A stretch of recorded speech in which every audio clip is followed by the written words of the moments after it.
Welcome to Issues That Matter. I'm Cynthia Pooler. My guest today is Beau Forte.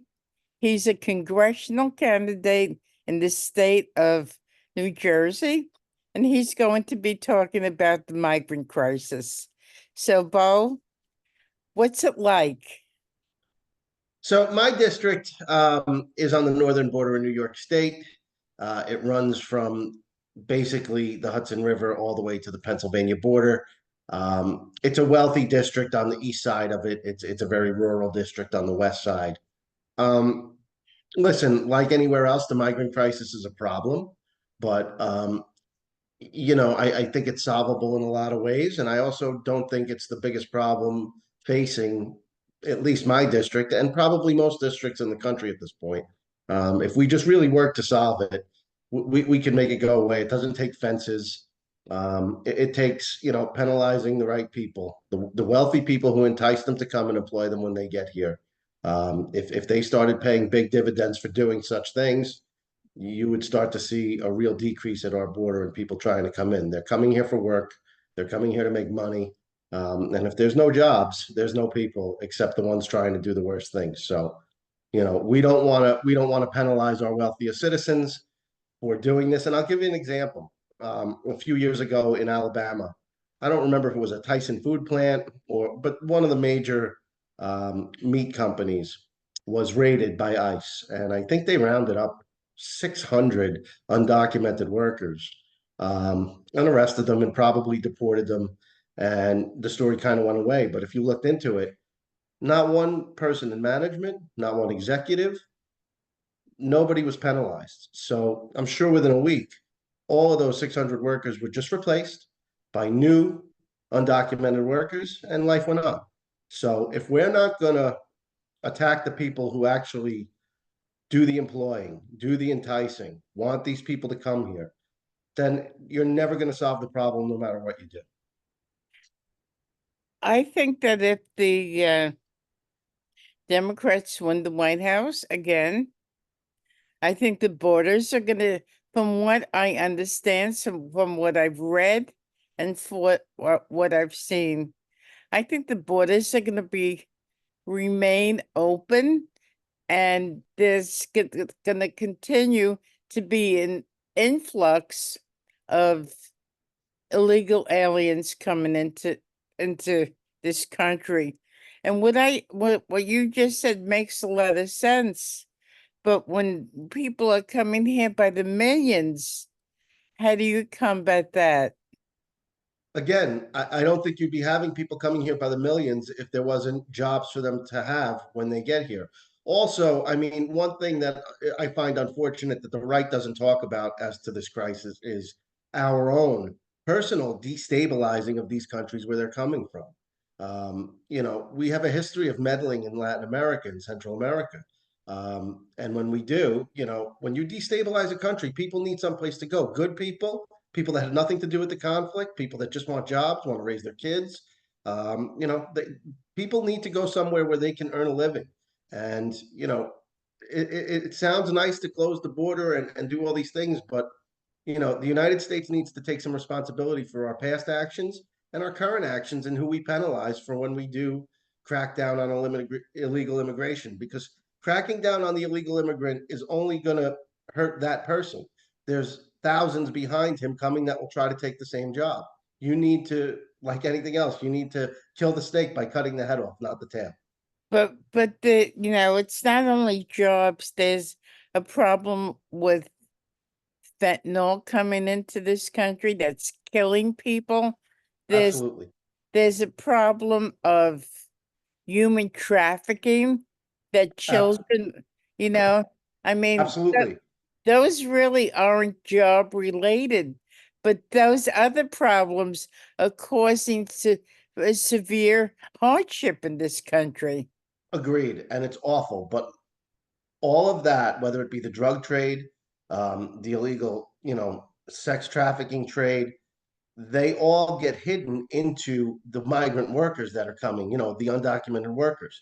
That is the vast majority of people crossing that border. If you eliminated that problem, it would be very difficult for drug dealers, drug smugglers, sex traffickers, human traffickers to hide in crowds because there would be no crowds.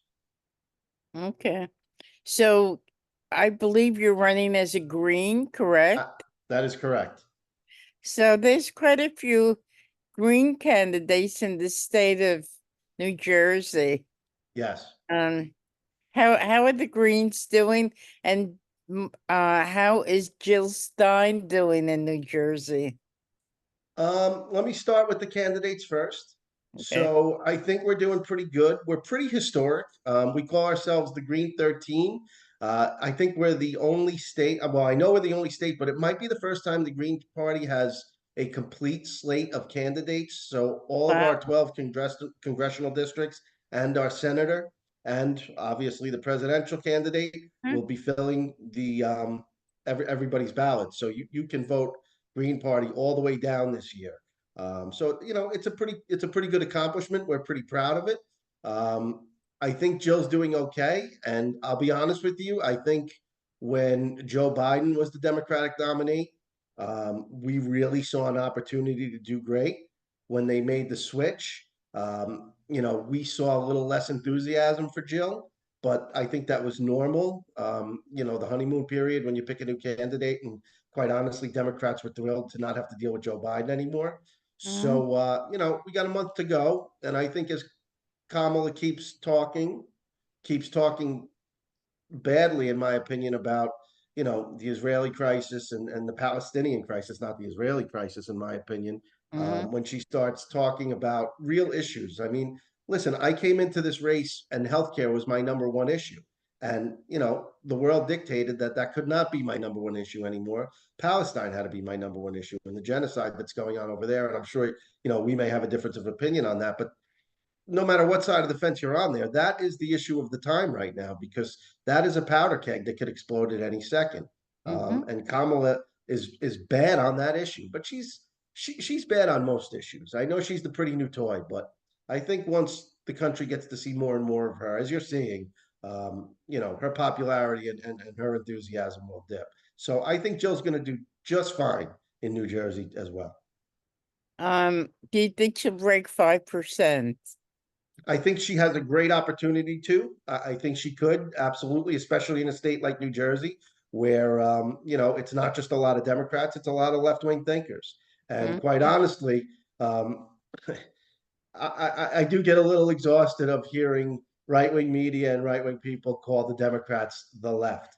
The Democrats at this point are the center, and maybe Right. even the center right. The Green Party is the left. There are progressives out there that do not agree with Democrats, are not lockstep with them, and won't be voting for them this November.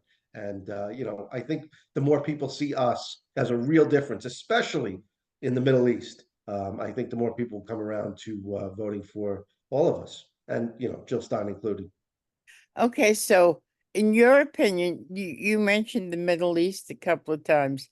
Do you think the Middle East is more important than the influx of illegal aliens coming into this country?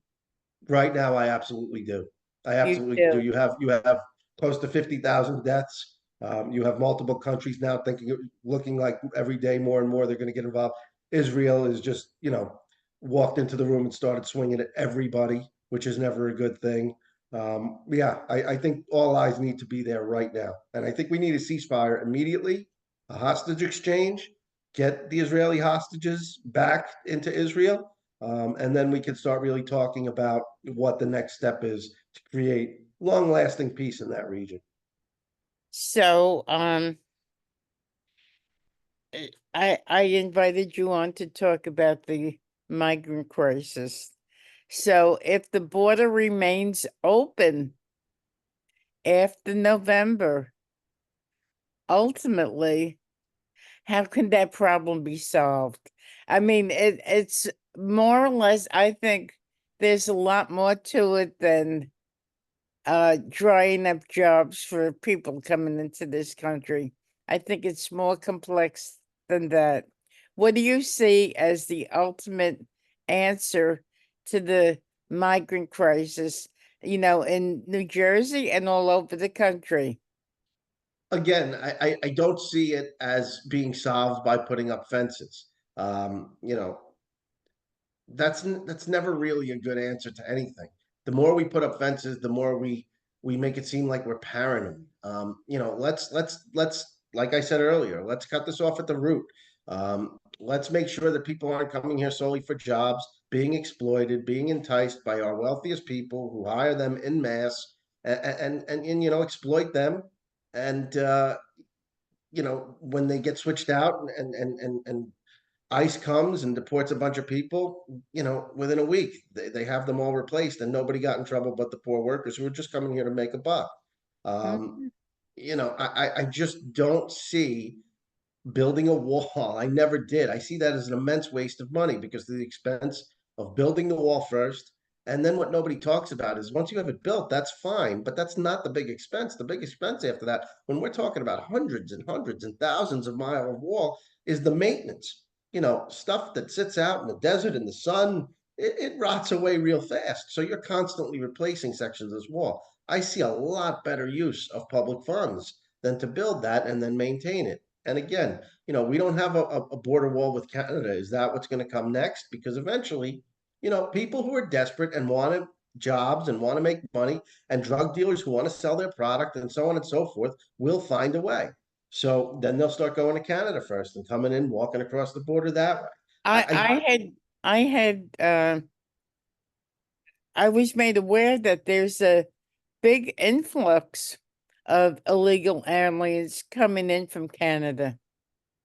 I mean, like I said, they will find a way. I mean, undocumented people who are desperate, who need work, who you know, and then obviously dark people will blend in with that crowd and bring in the fentanyl, which is killing people, bring in, you know, do the sex trafficking, which again, you know, let's look at the class of people that causes those things too.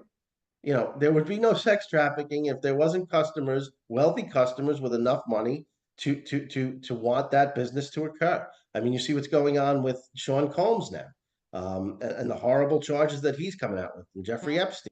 You know, there would be no human trafficking if there wasn't extremely wealthy people who wanted to be in that business. So um, I think that a lot of times we understand, we try to solve the symptoms and not the disease itself. So what's Jill Stein's position on the illegal immigrants? That's not a topic. So when I started this campaign, my main topic was healthcare. I had just, my father passed away in October. I was his medical proxy, his only child. I had a front row seat to how terrible our healthcare system is. So again, I came into this, that was my number one issue. Time and space has changed it to where the issue of the time to be is genocide. I think me and Jill Stein are pretty lockstep on most issues, Hmm. but her exact view on the migrant crisis, as you'd call it, or as illegal immigration, undocumented workers, I don't want to speak for her, so I'm not exactly sure. Okay, fair enough. So, how's your campaign going? Depends who you ask. If you ask other people, it's going great. You know, we're firing on all cylinders on X and social media. We're getting a lot of responses there. We've pulled some nice online endorsements. Biggest one from a page called APAC Tracker, which tracks all of our elected officials on how they are taking money from APAC and the Israeli lobby and how much they're taking, and they're very good. You know, very truthful, very nonpartisan. They go after Republicans and Democrats equally.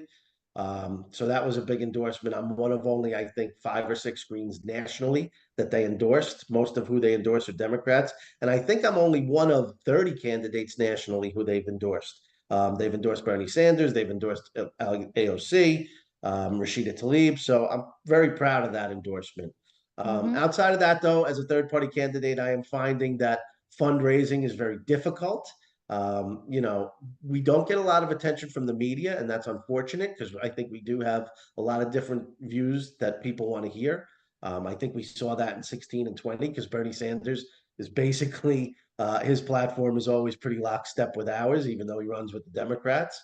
But you saw the enthusiasm that he raised. So I mean, there's a place for us in politics, and when the Democrats and the media work together to silence us, it makes it makes our job that much more difficult. But I think again, as healthcare and 1,000 people every day in this country right now go bankrupt solely due to their medical bills, to their personal medical bills. In the richest country in the world, that's got to stop. That's after Obamacare. That's after the Democrats are patting themselves on the back for the Affordable Care Act. That's still happening. We are the only industrialized country not to have a universal healthcare system. That needs to change. And the more Democrats fight us on that, the Middle East, for example, the more that they take huge money, bribe money, I call it, from AIPAC and the Israeli lobby, and have no concern for Palestinian suffering, that's a place that we have them beat. So I think, coming into this election and then moving forward, I think you're going to see a lot of growth in the Green Party. If we do the right thing, I think you'll see a lot of growth in this party in the next, before 2030. Before 2030. I think so. Okay. So, thank you for being on Issues That Matter. Thank you, Cynthia. This was uh, fun. You've been listening to Robert Forte. Beau Forte. But I'm sorry, I didn't Beau, make a great impression, I guess. I'm sorry. Beau Forte. I'm Cynthia Pooler. So if you like this show, please subscribe to my YouTube channel. Beau, I'm sorry I got your That's name. okay. Thank you for being on Issues That Matter. Have a Thank you good, for having me. thank you. Bye.